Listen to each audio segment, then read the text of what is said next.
Everyone and welcome back. तो last की video में हमने देखा था कि किसी मैट्रिक्स का एडजॉइंट कैसे निकालते हैं, राइट। एडजॉइंट कैसे निकालते हैं ये हमने देख लिया। अब इस वीडियो में जो हमें देखना है वो है कि किसी मैट्रिक्स का इनवर्स कैसे निकालते हैं, जो मोस्ट इंपॉर्टेंट टॉपिक है इस यूनिट का, इस चैप्टर मैट्रिक्स का। तो सबसे पहले आपको पता होना चाहिए कि मैट्रिक्स जो है उसका इनवर्स कैसे फाइंड होना चाहिए, और उससे पहले ये पता होना चाहिए कि मैट्रिक्स इन्वर्टिबल कब होता है, ठीक है, उसका इनवर्स कब एग्जिस्ट करता है।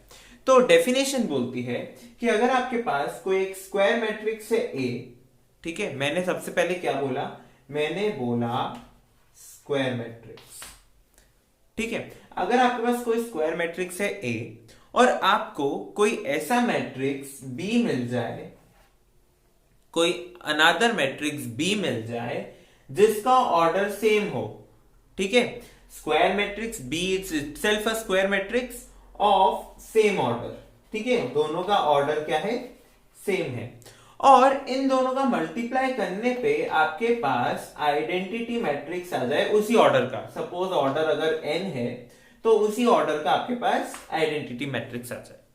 तो अगर आपको कोई ऐसा मैट्रिक्स मिल जाता है, गिवन मैट्रिक्स में मल्टीप्लाई करने पर आइडेंटिटी मिल जाए, तो ये जो b है, ये जो b है ये कहलाता है इनवर्स ऑफ a। ये a का इनवर्स है, और a जो है वो क्या हो जाता है, वो हो जाता है इन्वर्टिबल मैट्रिक्स, कि उसका इनवर्स एग्जिस्ट करता है, ठीक है। तो मतलब क्या है कि अगर आपके पास दो मैट्रिक्स गिवन है या एक गिवन है और दूसरा आप कोई ऐसा मैट्रिक्स फाइंड कर पा रहे हैं जिसमें गिवन मैट्रिक्स का मल्टीप्लाई करने पे हमें आइडेंटिटी मैट्रिक्स मिल जाए उसी ऑर्डर का जिसका हमारा गिवन मैट्रिक्स है, तो ठीक है, आइडेंटिटी मैट्रिक्स मिल जाए एन ऑर्डर का, तो जो गिवन मैट्रिक्स के अलावा दूसरा मैट्रिक्स है जो हमने फाइंड किया है वो क्या हो जाएगा, गिवन मैट्रिक्स का इनवर्स, ठीक है। अब इनवर्स फाइंड करने का एक डायरेक्ट फॉर्मूला है कि बी इनवर्स, बी को हम इनवर्स लेके चल रहे हैं, ठीक है, B is equal to adjoint of A. देखिए मैंने क्या कहा था कि यहां पर हमें एडजॉइंट काम आएगा, adjoint of A divided by determinant of A. Determinant निकालना आपको आता है, ठीक है, और एडजॉइंट से पहले हमने एक टॉपिक पढ़ा था singular matrix and non singular matrix, right. अगर मैट्रिक्स का डिटर्मिनेंट जीरो हो जाता है तो वो सिंगुलर मैट्रिक्स होता है, अगर डिटर्मिनेंट नॉन जीरो होता है तो वो नॉन सिंगुलर मैट्रिक्स होता है, राइट, यही पढ़ा था हमने। तो यहां पर देखिए अगर डिटर्मिनेंट जीरो हो गया तो बी तो डिफाइंड ही नहीं होगा, ठीक है। इसीलिए इनवर्स फाइंड करने की क्या कंडीशन है कि आपका जो ए है वो कैसा होना चाहिए, वो होना चाहिए नॉन सिंगुलर मैट्रिक्स। ए जो है वो कैसा होना चाहिए, नॉन सिंगुलर मैट्रिक्स, ठीक है। तो आपको समझ आ गया इनवर्स क्या होता है, या फिर आप बोल सकते हैं किसी मैट्रिक्स का इनवर्स क्या होता है, कि अगर गिवन मैट्रिक्स में उसका इनवर्स का मल्टीप्लाई कर दिया जाए तो हमें क्या मिल जाए, आइडेंटिटी मैट्रिक्स मिल जाए। और उसका फॉर्मूला क्या है फाइंड करने का, बी जिसको हमने क्या माना है, इनवर्स माना है गिवन मैट्रिक्स का, वो है adjoint of given matrix divided by determinant of given matrix, ठीक है। अब हम एक एग्जाम्पल देखते हैं। तो देखिए हमारा एग्जाम्पल है गिवन मैट्रिक्स हमारे पास, जब भी इनवर्स निकालना हो सबसे पहले निकालना है उस गिवन मैट्रिक्स का डिटर्मिनेंट। इसका डिटर्मिनेंट क्या आएगा, 2 into 4 8 minus 3 into -1 -3 that is 11 which is not equal to 0। यानी कि ए जो है वो नॉन सिंगुलर मैट्रिक्स है। सबसे पहली कंडीशन यही देखनी है आपको कि वो नॉन सिंगुलर मैट्रिक्स होना चाहिए, ठीक है। हमारे पास डिटर्मिनेंट ऑफ ए आ गया। बी निकालने के लिए, यानी कि इनवर्स निकालने के लिए हमें चाहिए adjoint of A divided by determinant of A. Determinant आ गया, एडजॉइंट निकालना है, ठीक है। अब एक और इंपॉर्टेंट पॉइंट कि इसको डिनोट कैसे करेंगे। हर बार आप बी तो नहीं लिख सकते ना, हो सकता है गिवन मैट्रिक्स ही बी हो, तो इनवर्स को आप इस बी तो नहीं लिख सकते, तो इसको आप लिख सकते हैं ए इनवर्स, ठीक है, यानी कि जो भी आपके पास गिवन मैट्रिक्स का उनने डिनोशन दिया हो, भले ही वो सी हो, डी हो, एफ हो, जो भी गिवन मैट्रिक्स का डिनोशन हो, उसके ऊपर आप लगा दीजिए इनवर्स का साइन। ठीक है, -1 यानी इनवर्स का साइन। जो भी आपके पास गिवन मैट्रिक्स है, भले ही वो जेड ही क्यों ना हो, उसके ऊपर माइनस का साइन यानी इनवर्स। तो अब देखिए, हमने डिटर्मिनेंट ऑफ ए निकाल लिया। अब हमें चाहिए adjoint of A. Adjoint of A, देखिए 2 क्रॉस 2 की मैट्रिक्स है, मैंने आपको ट्रिक बताई थी।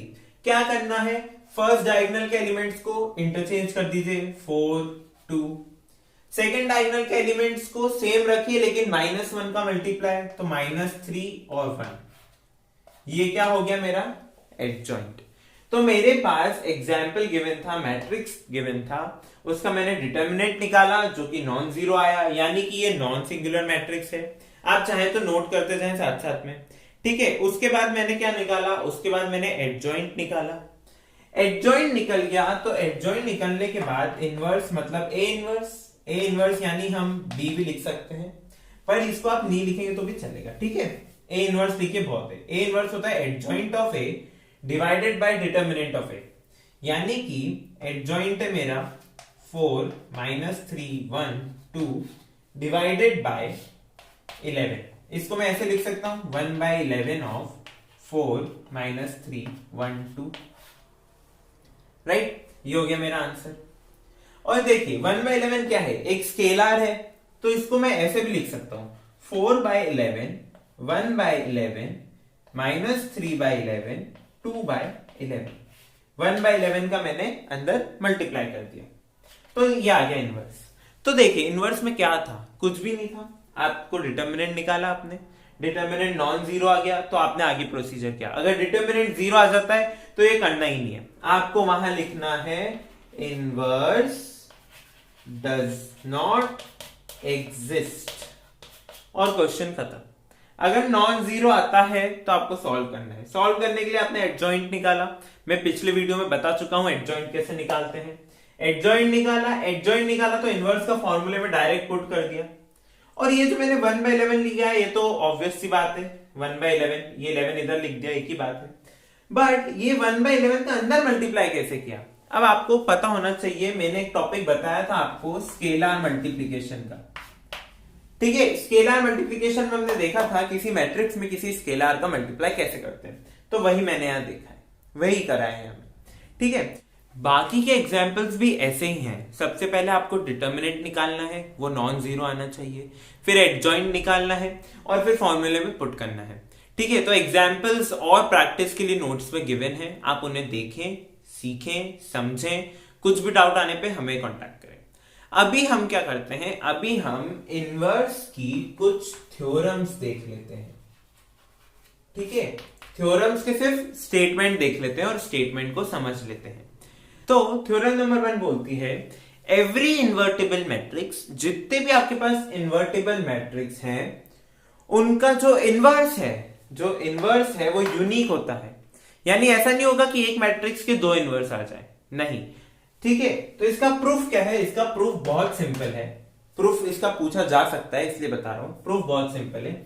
सपोज आपके पास बी और सी 2 इनवर्स है ऑफ ए।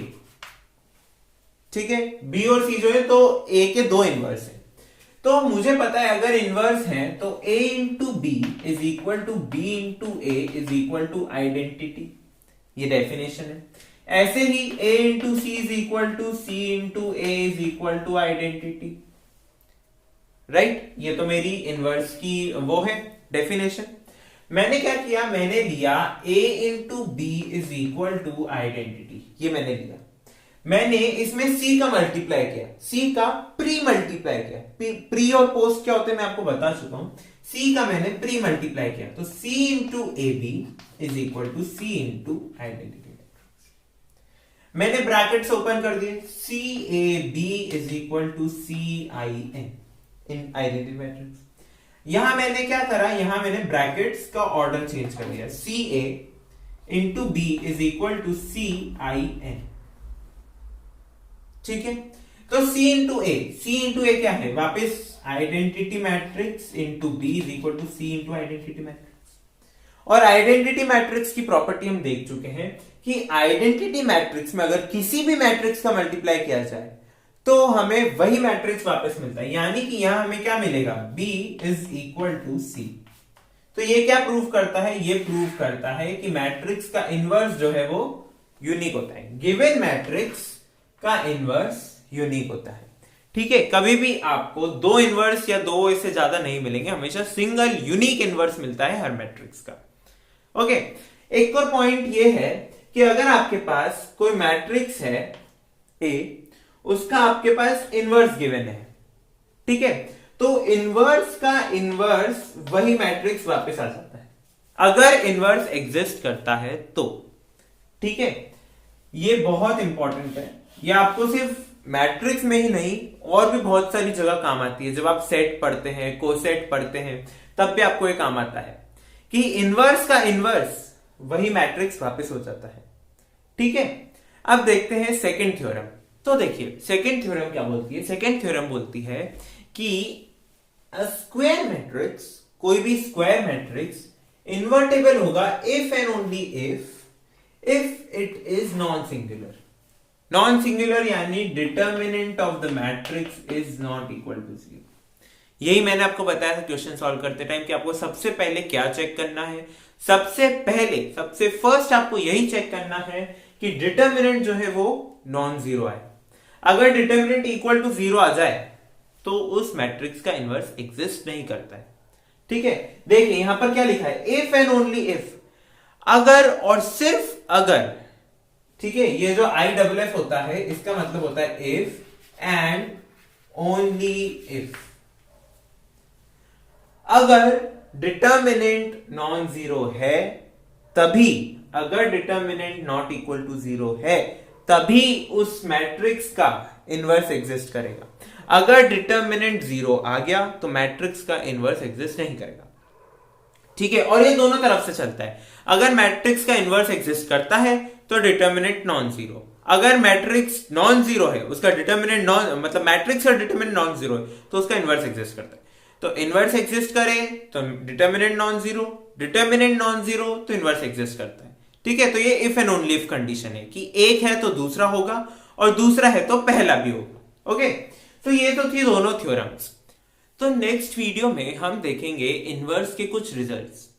ठीक है, इनवर्स के कुछ रिजल्ट्स जैसे कि कैंसलेशन लॉज है, रिवर्सल लॉ है, ये इनवर्स पर कैसे अप्लाई होते हैं, इनके रिजल्ट्स क्या आते हैं।